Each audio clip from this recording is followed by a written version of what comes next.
Bo'laqa bolajonim, bog'chaga ham kech qoldik. Bog'chaga borgim kelmayapti.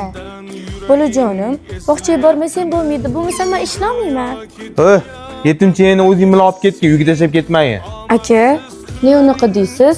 O'zingizni jiyaningiz-ku. Va qanaqa jiya, o'zim 3 ta bolam zo'rg'a boqayotgan bo'lsa, o'zing bilan olib ketgin yetimchini. Tog'a! Oyimga unaqa qilmang. Yur bolam, kech qolyapmiz. Assalomu alaykum. Va alaykum assalom. Boshliq so'rab bering. 50 ming so'm aka. Aka, sizlarda nima? Narxlar har xilmi har doim? Nima deganingiz aka? Ne unaqa deyapsiz? O'tgan safar siz o'rningizda bir ayol ishlayotdi. U 60 ming so'm dedi, men 60 ming so'mga oldim. Siz 50 ming so'm deyapsiz. Aka, minbor uzr, yengish chitdi. Adashib ketgan bo'lsa kerak. Aka, kelsa men o'zim gaplashib qo'yaman. Aka, uzr. Assalomu alaykum. Menga qarang, soatga qarayapsiz. Necha bo'lib ketdi soat? Siz ishchimisiz, men ishchimanmi bu yerda? Uzr, bolamni ertalab bog'chaga olib bordim, kech qolib ketdim. Hozir ani klient menga aytibdi. Mana shokoladni men 50 ming deyapman-da, sizdan 60 ming, 65 mingdan olayotgan ekan. Sizga necha marta aytdim, narsani ustiga qo'ymayman deb. Oyligingizni ovoz, vaqtida kelishni o'rganingmi ishga. Men bor uzr, bergan oyligingizni oilamga yetkazib olmayman. Uni ustiga bolamga bog'cha puli deganlaridek ertalabdan kechgacha ishlayapman.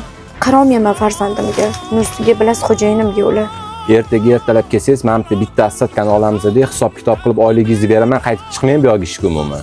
Uzr aka, gapingizga aralashib qoldim. Bitta savolim bor edi sizga. Men bilan hisoblab beraymi aka? Qanaqa savolingiz bor edi? Bu sinimizning oyligi necha pul o'zi aka?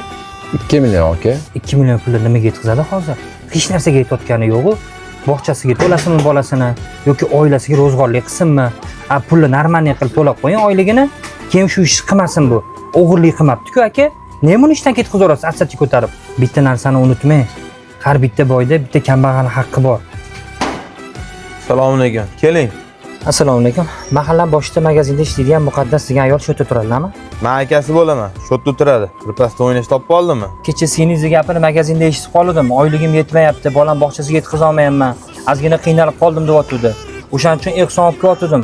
Bu uyda erkak kishi bo'lmasa kerak deb. O'ylab qarasam, haqiqatan bu uyda erkak kishi yo'q ekan. Menga ehsonimni berib qo'yarsiz. Okalar, agar sizlarning hayotingizda ham xuddi shunaqa vaziyat bo'ladigan bo'lsa, iltimos sizlardan ayol kishini bunaqa xo'rlamanglar. Chunki buni taqdiri azal deyiladi. Agarda hukm chiqarish ayol kishining o'zini qo'lida bo'lganda, o'zi bilardi qanaqa yashashni. Videoga maksimal darajada like bosib, tarqatib, storylar qo'yib, bitta padashga qo'yinglar. Rahmat sizlardan.